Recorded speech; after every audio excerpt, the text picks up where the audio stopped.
عوز السلام تنات تقبلونا زي تيب قنال تعذبتنا خميت نحن زوان زدلنا يم زينات تحزلكم قريبا لكم مكتالكم بغبر عدم انفنهم على تو زينات من تخبط حقكم لايك شير سبسكرايب مقبار يترسعوا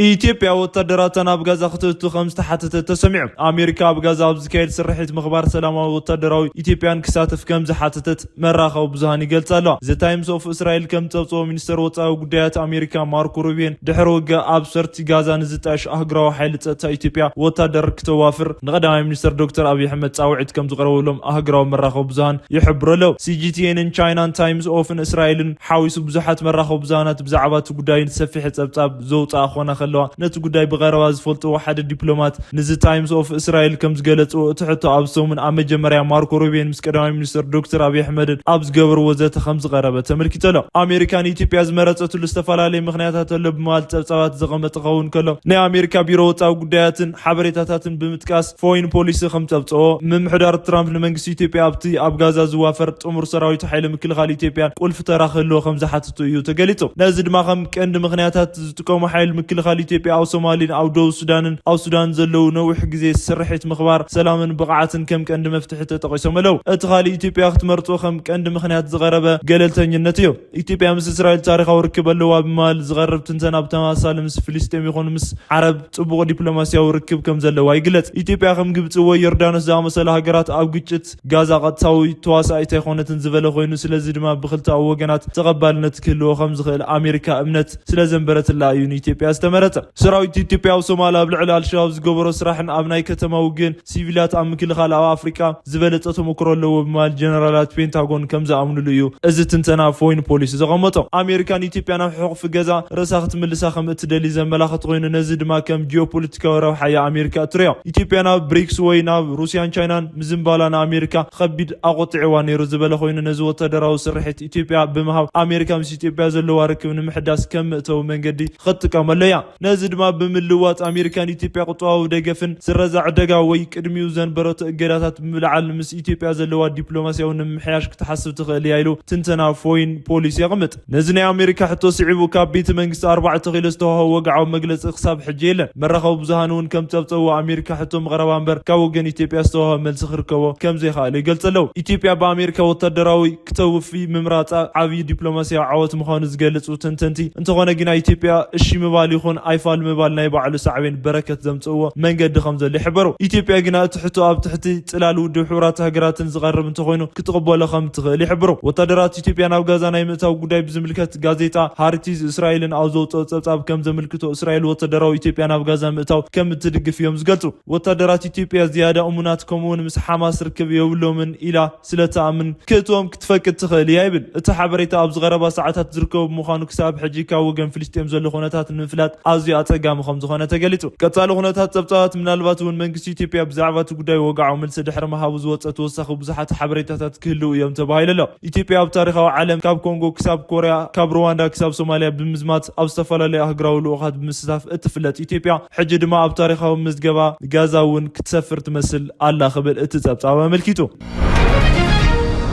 አዲስ አበባን ካይሮን ክልተ ዝተፈላለዩ አጋይሽ አታና ጊዳ ሐሰን ሼክ መሐመድ አዲስ አበባ ጀነራል አብዱል ፈታህ አልቡርሃን ድማ ኣብ ካይሮ ተረኺቦም ግብጽ ቀይሕ መስመር ዝበለተ ጉዳይ ክትገልጽ ከላ አብይ አሕመድ ድማ ናይ ሓደ ዓመት ገምጋሚና ጌርና ኢሉ ካብ ቅሩብ ኣዋርሕ እንድሓር ኣብ ሓደ ሰሙን ግዜ ክልተ ግዜ ናብ አዲስ አበባ ዝተጓዓዙ ፕሬዚዳንት ሶማሊያ ሐሰን ሼክ መሐመድ ሎሚ ዳግማይ ንሓደ መዓልቲ ናይ ስራሕ ጉብኝት ናብ 4 ኪሎ መጽኦም ከም ዝነበሩ ተፈሊጡ አብይ አሕመድ ድማ ኢትዮጵያ ኣብ ዲፕሎማስያዊ ዓለም ዘነጸላ ናይ ወደብ ጠለብን ናይ ሶማሊላንድን ስምምዕነት ቱርኪና ባንካራ ኸይዳ ሪዛቶ ድሕር ምዃና ምስ ምሕዳር ሞቃዲሾ ብዛዕባ ዝሓለፈ ዓመት ግዜ ዝነበሮም ኩለንተናዊ ርክብ ምይይጥ ንምግባር ንሓሰን ሼክ መሐመድ ከም ፀውዕዎ ፍሊጦም ፕሬዚዳንት ሓሰን ሼክ መሐመድ ኣብ ዝሓደ ዓመት እዚ ብውሕድ 4 ግዜ ናብ አዲስ ኣበባ ክጓዓዙ ከለዉ ኣብይ ኣሕመድ እውን ናይ ጥይት መከላኸሊ ክዳን ተኸዲኖም ሓደ ግዜ ናብ ሞቃዲሾ ከም ዝተጓዓዙ ይዝከር አልሸባብ ወቃብል ኣብ ዝገበረሉ እዋን ኣብ ኤርፖርት ዙርያ ተደጋጋሚ ናይ ከቢድ ኣፅዋር መጥቃዕትታት ምንባሩ ከምኡውን እቲ ፀረ ኢትዮጵያ ዝተባሃለ ናይ ሰለስተ ሃገራት ጥምረትን ኣቋይማ ዝነበረት ግብጽ ድማ ንተካ ሓሰን ሼክ መሐመድ ዝኾነ መራሒ ሱዳን ጀነራል ዓብድልፈታሕ አልቡርሃን ተኪያ ምስ ኢሳያስ እናፈራረቀት እናተቀበለትን እትርከብ ሓሰን ሼክ መሐመድ አዲስ አበባ ኣብ ዝበፅሐሉ ዕለት ድማ ጀነራል ዓብድልፈታሕ አልቡርሃን ኣብ ካይሮ ባልሲሱ ክቡር ኣቀባብላ ተገይርሎም። እቲ ናይ ካይሮ መንግስቲ ድሕርቲ ናይ ክልቲኦም መራሕቲ ምይጥ ዘውፅኦ መግለፂ ናይ ሱዳን ቀይሕ መስመር ናትና ቀይሕ መስመር እዩ ዝብል እዩ። ግብፂ ንሱዳን ንምድሓን ኢዳ ክትእቱ ከም እትኽእል ዝሓበረ ናይ ሲሲ ምምሕዳር ቀያሕቲ መስመራት ኣብ ሱዳን ክሕልፍ ኣይፈቅድን ክብል ኣጠንቂቑ። ንሃገራዊ ድሕነት ንምሕላውን ክብል ዘድሊ ስጉምቲ ከም ዝወስድ ብምግላጽ ኣብቲ ናይ ሱዳን ኩናት ምስ ሰራዊት ሱዳን ተሰሊፉ ደገፍ ይህብ ከም ዘሎ ዝፍለጥ መንግስቲ ግብፂ ኣብ ከተማ ዳርፉል ኣልፋሽር ዝፍጸም ዘሎ መጥቃዕቲ ኣብ ልዕሊ ሰላማውያን ሰባት ዝበፅሕ ዘሎ በደልን ኣዝዩ ከም ዘተሓሳሰቡ ብምግላጽ ንሓድነት ሱዳን ምሕላው ህዝባዊ መንግስታዊ ትካላት ምክልኻልን ምግንጻልን ምዕጋት ናይ ሱዳን ቀያሕቲ መስመራት እዮም ኢሎም። እቲ ናይ ግብፂ ሱዳን መራሕቲ ኣብ ዘካየደ ምይይጥ ሓደ ካብቶም ቀንዲ ኣጀንዳታት ካብ ዝነበሩ ጉዳያት እቲ ናይ ኣባይ ኣጀንዳ እዩ ነይሩ። እቶም ፕሬዚዳንት ግብፂ ዓብድልፈታሕ አልሲሲ እቲ መጋባያ ጀነራል ዓብድልፈታሕ አልቡርሃን ኣብ ማይ ሰማያዊ ናይልን ዝካየዱ ዝኾነ ተነጻጽል ስጉምታት ከም ዝቃወሙ ኣብ ካይሮ ኣብ ዝተረኸብሉ እዋን ገሊፆም። ክልቲኦም መራሕቲ ናይ ተፋሰስ ናይልን ሃገራዊ ሓበራዊ ጥቕሞም ንምውሓስ ሃገራዊ ሕግታት ክኽበር ከም ዘለዎ ብምግላጽ ኣጽንዖት ሂቦም። እዘን ክልተ ሃገራት ናይ ማይ ድሕነት ንምውሓስን ቀጻሊ ርክብ ከም ዝገብራን ሓበራዊ ጻዕርታት ክገብራ ከም ዝቐጽላን ድማ ኣረጋጊፀን። ሻዕብያ ካብ ኢጋድ ወፀሉ ምክንያት ገሊጹ ብልጽግና ናይ ባሕሪ ኣፍ ደገ ወናነ ንምዃን ብዝብል ንዝገብሮ ኩናት ብመንፈስ ጉዳይነት የለዓለ ኣሎ ክብል ከሲሱ። እቲ ናይ ብልጽግና ሰባት ድማ ኤርትራ ካብ ኢጋድ ምውፃእ ናይ ምንጻል ኣጀንዳታት ንዝተፈላለዩ መንግስታዊ ዘለዎ ጽሊት መርኣያ እዩ ክብል ተዛሪቦም። ሻዕብያ ምስ ኢጋድ ብዝተኣሳሰረ ካብ ኢጋድ ምውፅኡ ድሕሪ ምፍላጡ ሰሙናዊ መዛረቢ ኮይኑ ነይሩ። ኢጋድ ኣብ ዝሓለፉ ቁሩብ ዓመታት ኤርትራ ኣባል ኣብ ዝነበረትሉ እዋን ኣብ ኣኼባ ተሳቲፋ ከም ዘይትፈልጥ ኣብ ካልኦት ንጥፈታት እውን ከም ዘይተሳተፍን ይፍለጥ። እቲ ናይ ኣስመራ መንግስቲ ኣፈኛ የማነ ገረ መስቀል እቲ ናይ ኢትዮጵያ ብልጽግና ፓርቲ ሰባት ኤርትራ ካብ ኢጋድ ምውፃእ ናይ ምንጻል ኣጀንዳ ኣብ ዝተፈላለዩ መንግስታዊ ዘለዎ ጥሊ መርኣያ እዩ ክብሉ ዝኸሰስዎ ኮኑ ከለው የማነ ግና እዚ ተቐባልነት ንምርካብ ኣዝዩ ከም ዝኸበዶም ገሊጹ። እቲ ናይ ኢትዮጵያ ገዛ ፓርቲ ቀደም የካይዶ ዝነበረ ናይ ባሕር ሓይልታት ምውሃድ ናይ ባሕር ሓይልታት መናፅን በቲ ስቕታ ኣብ ልዕሊ ኤርትራ ክኸፍቶ ዝሓሰቦ ኩናት ከም ሕጋዊ ናይ ርእሲ ምክልኻል ስጉምቲ ኣምሲሉ የቕርበሎ ብምባል ከሲሱ። ነዚ ግብሪ ድማ እዚ ሓደ ስልቲ ኤርትራ ናይ ኢትዮጵያ ቀርና ኣፍሪካን ዘይመርጋ ምንጭ ጌርካ ምቕራብ እዩ ዝብል የማነ እዚ ተቐባልነት ክረክብ ኣዝዩ ከቢድ እዩ ክብል ገሊጹ። እቲ ናይ ኢትዮጵያ ገዛ ፓርቲ ቅድም የካይዶ ዝነበረ ናይ ባሕሪ ኣፍ ደገ ናይ ምርካብ ናይ ባሕሪ ሓይልታት ምህናፅን ኣዋጅ ኩናትን ሕጂ ድማ ናብ ናይ ተጎዳእነት መንፈስን ብምቕያር ንህዝቢ ንምጥላልን ይፍትነሎ ዝበሉ እዮም። ብልጽግና ኣብ ዝሓለፈ 2 ዓመታት የጋኖ ዝነበረ ናይ ባሕሪ ሓይሊ ምውሃድን ናይ ባሕሪ ሓይሊ ምህናፅን በቲ ናይ ስቕታ ኣብ ልዕሊ ኤርትራ ክኽፈት ዝሓሰቦ ኩናት ከም ሕጋዊ ናይ ርእሲ ምክልኻል ስጉምቲ ኣምሲሉ የቕረበሎ ብምባል ከሲሱ። ካብ ሰሙን እቲ ናይ ኣብዪ ኣሕመድ ኣማኻር ዳንኤል ክብረትን ኣብ ኩናት ትግራይን ኤርትራን ዝነበረ ሓገዝ ብምዝኻር ከም ኣምባሳደር ባጫን ኩሎም ኣብ ሻዕብያ ተማሪኾም ዝነበሩ ኣባዱላ ገመዳን ዓሰብን ኤርትራን ብዛዕባ ዝቐረቡ መግለጽታት መዘራረበ ከም ዝነበረ ይዝከር።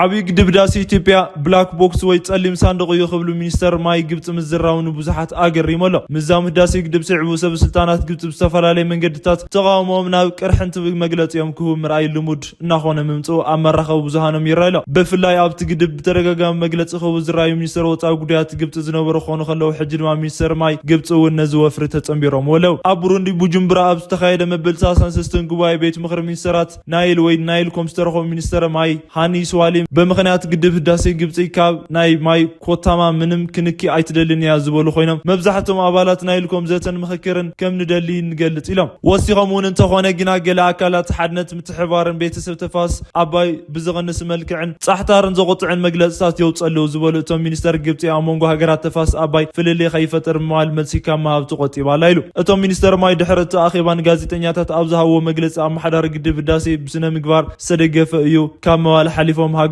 ከም ዘይሕጋዊ ከም ዝተፈረደቶም ኣፍሊጦም ወሲኾም ድማ ግድብ ህዳሴ ብላክ ቦክስ እዩ ብምባል ገሊፆም። ምክንያት ኣብቲ ግድብ ዘጋጠሞ ዝኾነ ዓይነት ብልሽት ካብ ሃገራት ተፋስ ከቢድ ሳዕቤን ከስዕብ ስለ ዝኽእል ኢሎም ተስማዕሚዖም። ጋዜጣ መንግስቲ ግብፂ ኣህራን ኦንላይንስ ከም ፀብፀቦ